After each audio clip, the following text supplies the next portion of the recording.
मंगलम कुंद कुंदार्यो जैन धर्मोस्तु मंगलम।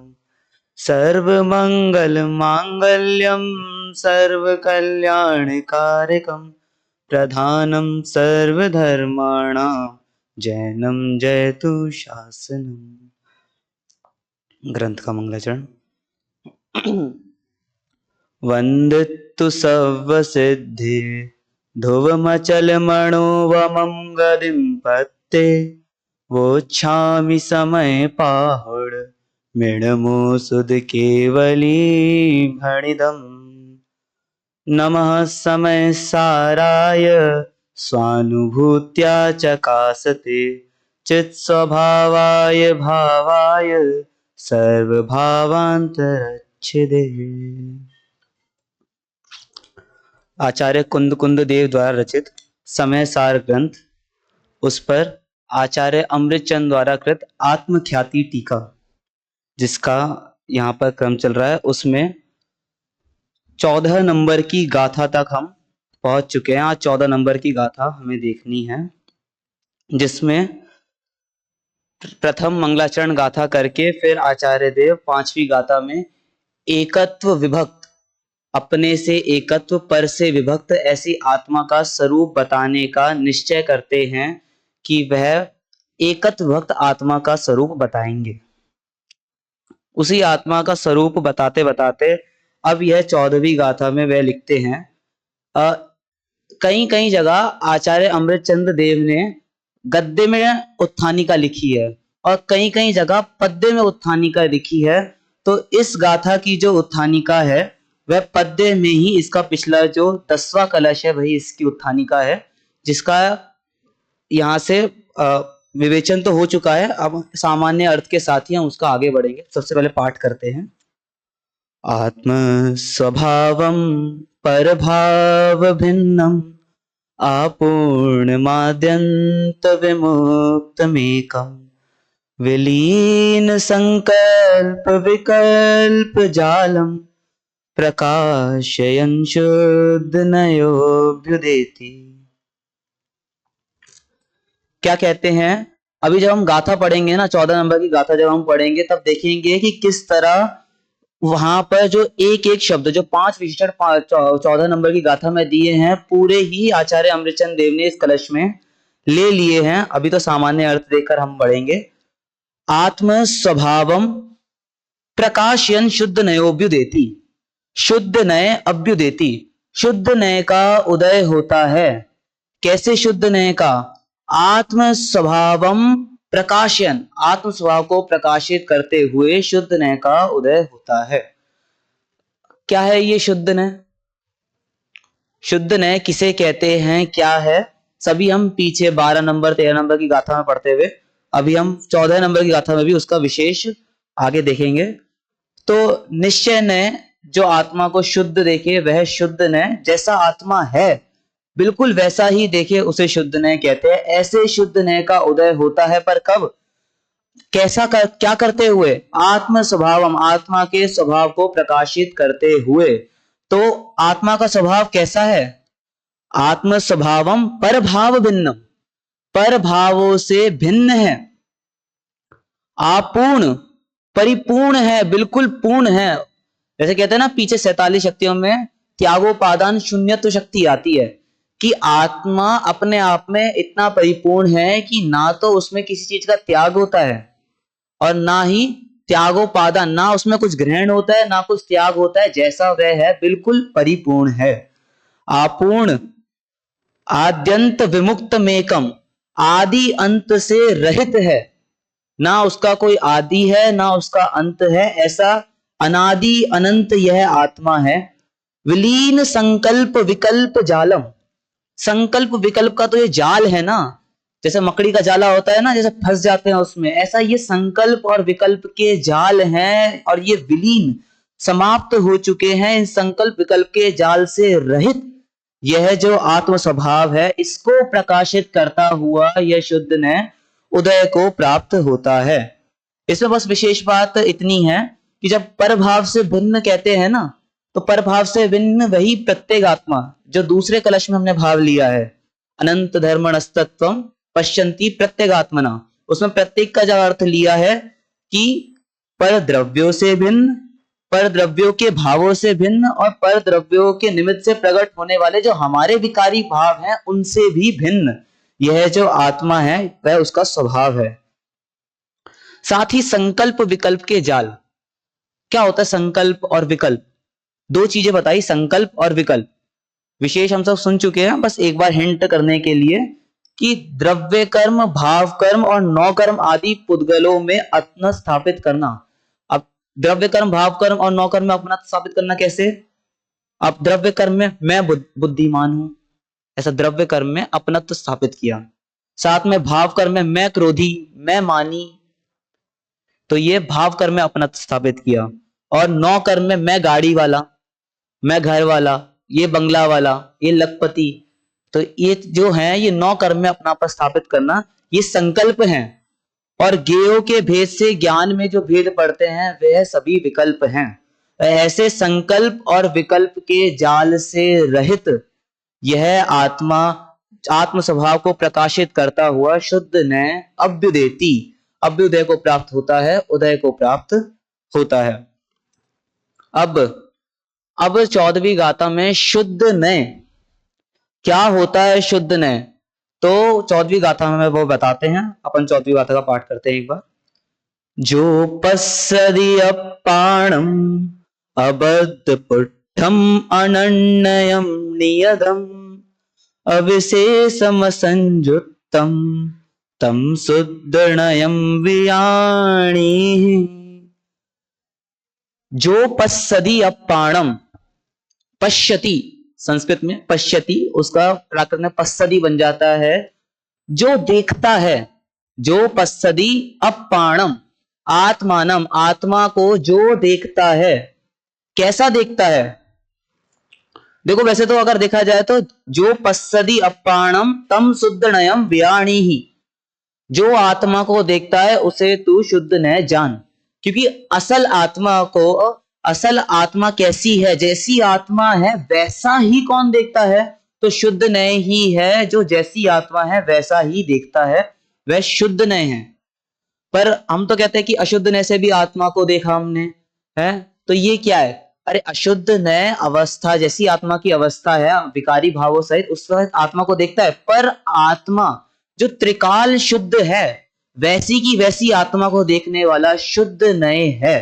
तो जो पश्यति अपाणम, जो जैसी आत्मा है वैसी आत्मा को देखता है उसे शुद्ध नए कहते हैं। परंतु वैसी आत्मा जैसी है वैसी ही, तो ये जैसी कैसी है? तो उसके लिए आगे के 5 विशेषण देते हैं, अपन को याद कर लेने हैं 5 विशेषण। अबद्ध पुट्ठम, अनन्यम, नियदम, अविशेषम, असंयुक्तम। फिर से बोल रहा हूं, इस गाथा में 5 विशेषण दिए गए हैं। अबद्ध पुट्ठम, अनन्यम, नियदम, अविशेषम, असंयुक्तम। इन 5 विशेषण से युक्त जो आत्मा को देखता है वह उस नए को शुद्ध नए जानो। अब क्या होता है भैया अबद्ध पुट्ठम? अबद्ध पुट्ठम, अनन्यम, नियदम, अविशेषम, किससे विशेष? आत्मा में कुछ विशेष नहीं है क्या? मतलब आत्मा सामान्य कोई विशेष नहीं है, ऐसा कुछ अर्थ है क्या इसका? तो भैया अभी आगे देखते हैं। सबसे पहले बढ़ते हैं अबद्ध पुट्ठम। अबद्ध पुट्ठम मतलब अबद्ध और अपुट्ठम।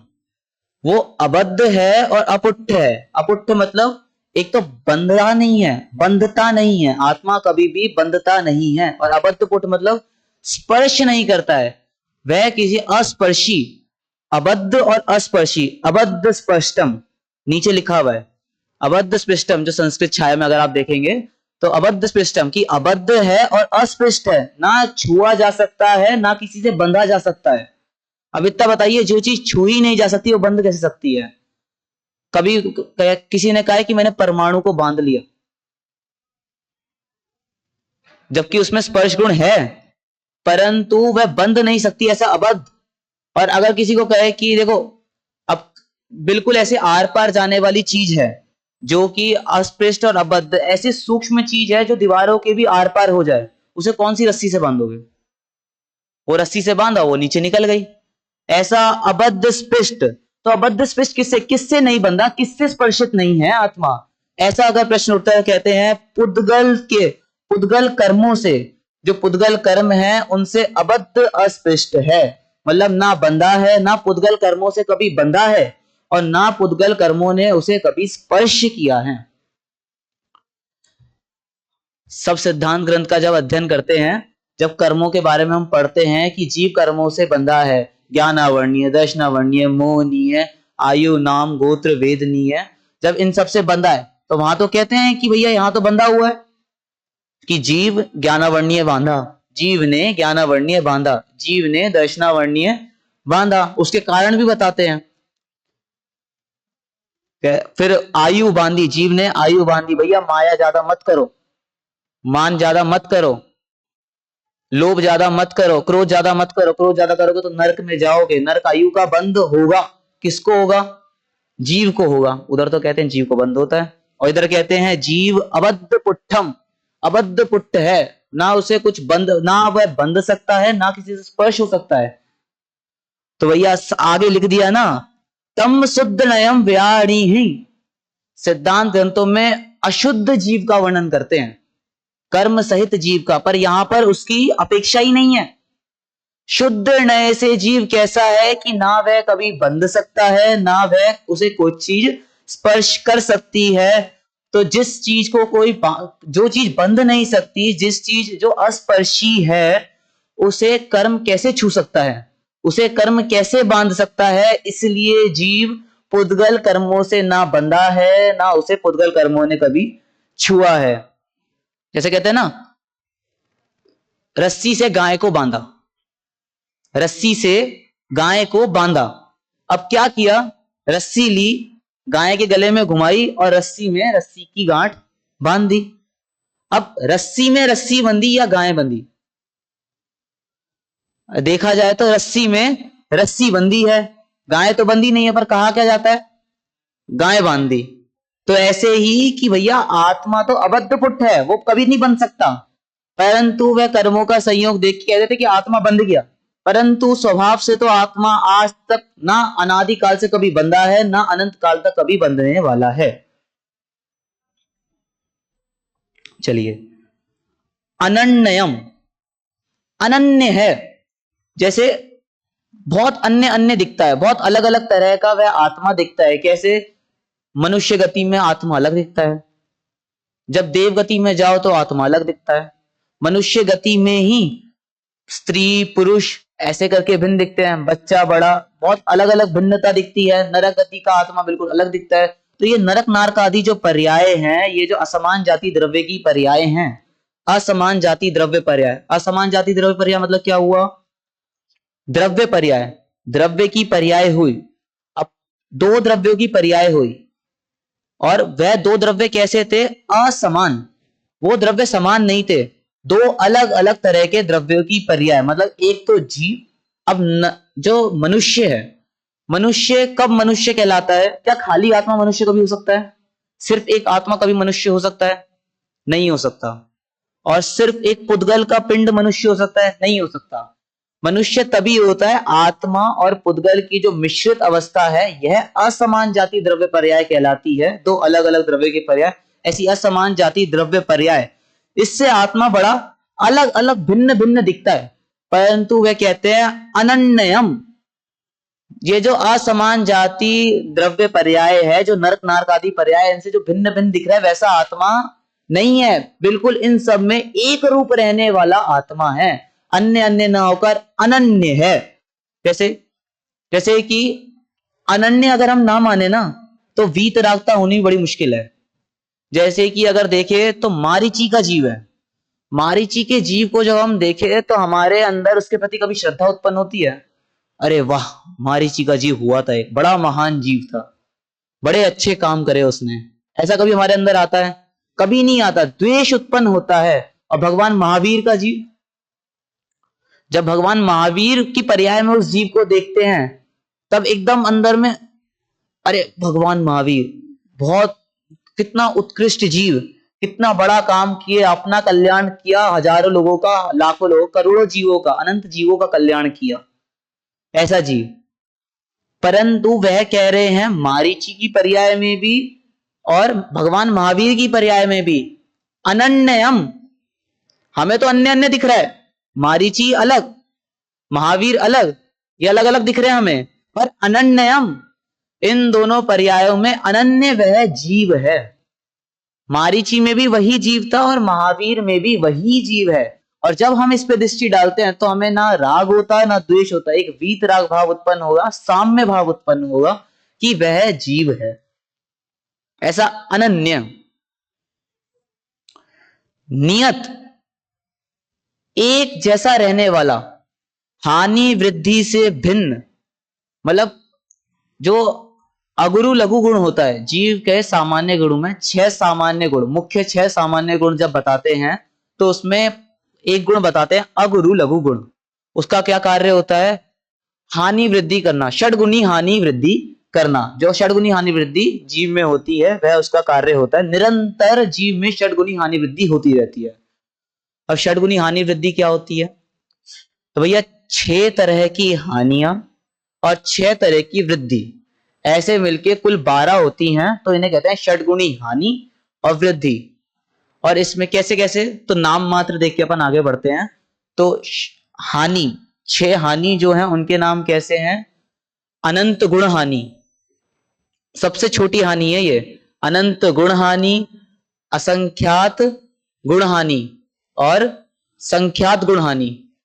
संख्यात भाग हानि, असंख्यात भाग हानि और अनंत भाग हानि, अनंत भाग हानि, ऐसी ये 6 हानियां हैं। और जब वृद्धि देखेंगे तो अनंत गुण वृद्धि, असंख्यात गुण वृद्धि और अनंत गुण वृद्धि, असंख्यात गुण वृद्धि और संख्यात गुण वृद्धि। फिर बाद में संख्यात भाग हानि, असंख्यात भाग हानि और अनंत भाग हानि, मिलके 12 गुण हानियां, 12 भाग हानियां, 6 गुण हानियां और भाग, ऐसे बनता है षडगुणी हानि वृद्धि।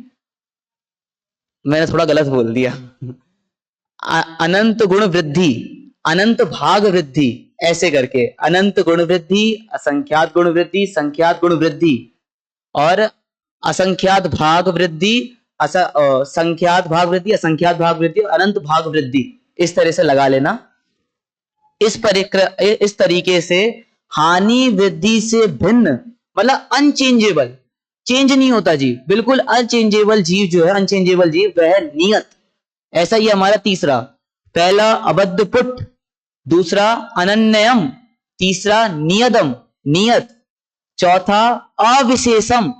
इसकी चर्चा वैसे पहले भी आ चुकी है 7वीं गाथा में, कि ज्ञान दर्शन ऐसे जो गुण से है, इन विशेषों को गौण करके अविशेष, बिल्कुल सामान्य, ऐसा यह आत्मा है। कि भैया जब हम देखते हैं गुण किस में होते हैं, अब ज्ञान दर्शन गुण किसके हैं? ये तो आत्मा के हैं।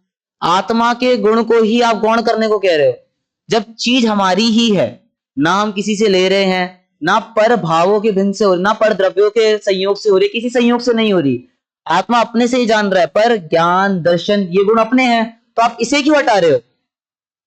तो भैया कहते हैं अगर भेद में भी जाते हैं तो विकल्प उत्पन्न होते हैं, और अगर विकल्प उत्पन्न होंगे तो आत्मा की अनुभूति नहीं हो सकती। और हमें क्या कराना है? हमें तो वो जो एकत्व विभक्त आत्मा है उसकी अनुभूति करानी है। इसलिए अविशेषम, विशेष से रहित। कौन से विशेष से रहित? ज्ञान दर्शन आदि ये जो गुण हैं, ये जो विशेष हैं आत्मा के, इनसे गुण भेद से रहित। असंयुक्तम, असंयुक्त है। किससे असंयुक्त है? मोह आदि जो पर्याय हैं उनसे असंयुक्त है, ऐसा यह जीव है। और जो इसे ऐसा देखता है, जो पश्यति अप्राणम, जो आत्मा को ऐसा देखता है, अबद्ध स्पृष्ट, अनन्यम नियदम, अविशेषम, असंयुक्तम, ऐसा देखता है, वह शुद्ध न वियाणीहिम, उसे तू शुद्ध न जान। आचार्य कह रहे हैं उसे तू शुद्ध न जान। जो आत्मा को ऐसा देखता है, कैसा? कि आत्मा बंध से बंधता नहीं है, अबंध है, अबद्ध है, अब अस्पृष्ट है, अन्य अन्य नहीं है, इस तरीके से जो आत्मा को देखता है उसे तू शुद्ध न जान। अब इसमें बस अपन फिर से एक बार गाथा का पाठ करते हैं, गाथा और पद्यानुवाद दोनों का पाठ करेंगे, फिर आगे की चर्चा करेंगे। जो पश्यति अपाणम अबद्ध पुट्ठम अनन्यम नियतम अविशेषम संयुक्तम तम सुदृढ़यम वियाणीः। पद्यानुवाद। अबद्ध पुट्ठ अनन्य नियत अविशेष जाने आत्म को संयोग विरहित भी कहे जो शुद्ध नए उसको कहे। इस 5 विशेषणों से युक्त जो आत्मा को देखता है वह शुद्ध नए है। अब हर शुद्ध नए जान, शुद्ध नए जान ऐसा जो आया तो इसे शुद्ध नए जान। अब सब उपदेश ऐसा आता है, सब लोग आपको कहते मिलेंगे शुद्ध नए से आत्मा को देखो, शुद्ध नए से आत्मा को देखो। देखो भैया शुद्ध नए से असली आत्मा कैसे दिखता है? शुद्ध नए से। तो भैया शुद्ध नए क्या है? कुछ मिलता हो शुद्ध नए, बाजार में कुछ बिकता हो शुद्ध नए, कोई चश्मा हो शुद्ध नए।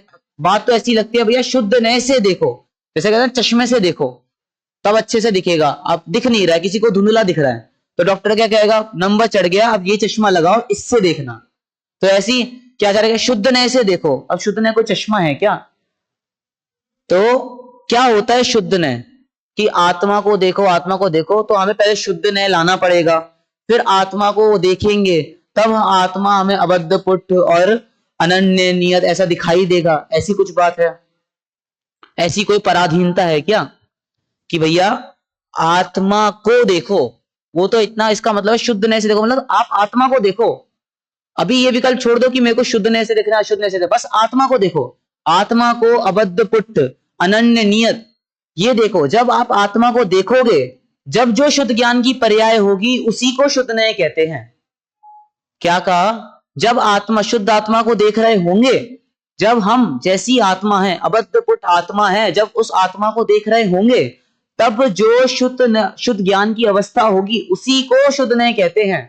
तो शुद्ध नए अलग से आपको लाना नहीं है, हमें लाना नहीं पड़ता शुद्ध नए अलग से कि हम उठा के कहीं से शुद्ध नए रूपी चश्मा लाए और लगाया और अपने आत्मा को देख लिया। ऐसा नहीं है। आत्मा को जब भी देखोगे तब जो शुद्ध ज्ञान की अवस्था होगी उसको ही शुद्ध नए कहते हैं। अर्थ पढ़ते हैं। जो नए आत्मा को बंध रहित और पर के स्पर्श से रहित, ये एक ही विशेषण है पहला, अबद्ध पुट्ठम, बंध रहित और पर के स्पर्श से रहित, अन्यत्व रहित, अनन्यम, चला चलता रहित, नियत, विशेष रहित, अविशेषम एवं अन्य के संयोग से रहित, असंयुक्तम देखता है, पश्यति जानता है, हे शिष्य तू उसे शुद्ध नए जान, तम शुद्ध नयम वियाणीहि। ऐसे आत्मा को देखता है, जो ऐसे आत्मा को देखता है उसे तुम शुद्ध नए जानो। नीचे क्या लिखते हैं? तात्पर्य यह है कि शुद्ध नए से भगवान आत्मा कर्मों से अबद्ध है, पर द्रव्यों ने इसे छुआ तक नहीं है। वह नर्क नारक आदि पर्यायों में रहते हुए भी अन्य नहीं होता। अब बात यह है कि यह बात सिद्ध पर्याय की नहीं कर रहे हैं। ये जो हम बात कर रहे हैं, जो 14वीं गाथा में जो समय सार में बात आ रही है, शुद्ध आत्मा की बात आ रही है, ये सिद्ध भगवान की बात नहीं है कि भैया सिद्ध तो शुद्ध होते हैं, सिद्ध नरक नारक आदि पर्यायों से अलग होते हैं, उनकी तो नरक नारक आदि कोई पर्याय है नहीं। कौन सी गति में है वे? तो अपन क्या कहते हैं? पंचम गति में है, तो चारों गति में वह है ही नहीं, तो वह अनन्य है, वह नियत है।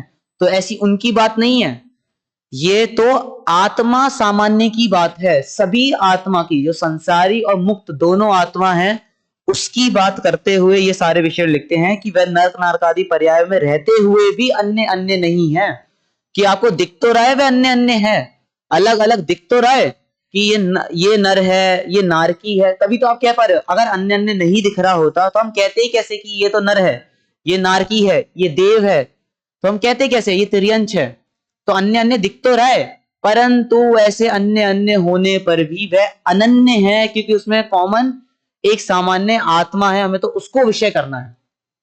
ऐसा अनन्य है, अनन्य ही रहता है तथा अपने स्वभाव में सदा नियत ही है, अपने स्वभाव में सदा नियत, जैसा उसका स्वभाव है वैसा ही रहता है, समस्त विशेषों में व्याप्त होने पर भी अविशेष ही रहता है, समस्त विशेषों में व्याप्त होने पर भी।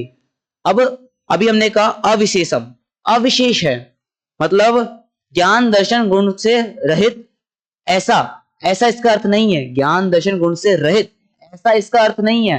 ज्ञान दर्शन गुण में सब में जो कॉमन है वह आत्मा, ऐसा व्याप्त होकर, जो अपने विशेषों में व्याप्त होकर रहता है, ऐसा अविशेष ही रहता है, तथा राग आदि में संयुक्त नहीं होता। राग आदि इस जीव के नहीं है, आत्मा ने कभी ना राग किया है ना राग कर सकता है, आत्मा ने कभी ना राग किया है ना कर सकता है।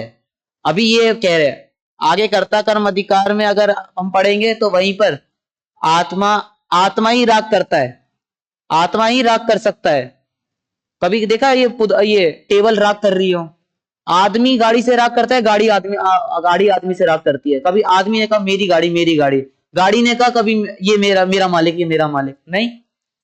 तो आगे ये कहेंगे, पर यहां विवक्षा जुदी है, विकल्प संकल्प विकल्प जाल, विलीन संकल्प विकल्प जाल। उत्थानिका में कहा था ना कि संकल्प विकल्प से विलीन होना है, तो संकल्प में क्या कहा था, द्रव्य कर्म भाव कर्म नौ कर्म से में जो अपने में एकता साबित करता है उसे संकल्प कहते हैं, उससे रहित होना है। तो भैया ये जो गाड़ी बंगला है, इससे राग आदि इन सबसे भाव कर्म से रहित होना है ना, तो इसलिए राग आदि से संयुक्त है ही नहीं, ऐसा ही जानो। ये आत्मा ने कभी राग किया ही नहीं, ऐसा ही जानो, ना कभी कर सकता है, ऐसा जानो। ऐसा यह आत्मा है। और जो पश्यति अप्पाणम, जो आत्मा को ऐसा देखता है, तम शुद्ध नयम विहारी ही, उसे शुद्ध नय जानो, ऐसा आचार्य का आदेश है, ऐसा शुद्ध नय जानो। और इस शुद्ध नय को जानकर हम भी अपनी आत्मा को प्राप्त करें, इसी मंगल भावना से ओम नमः सिद्धेभ्यः।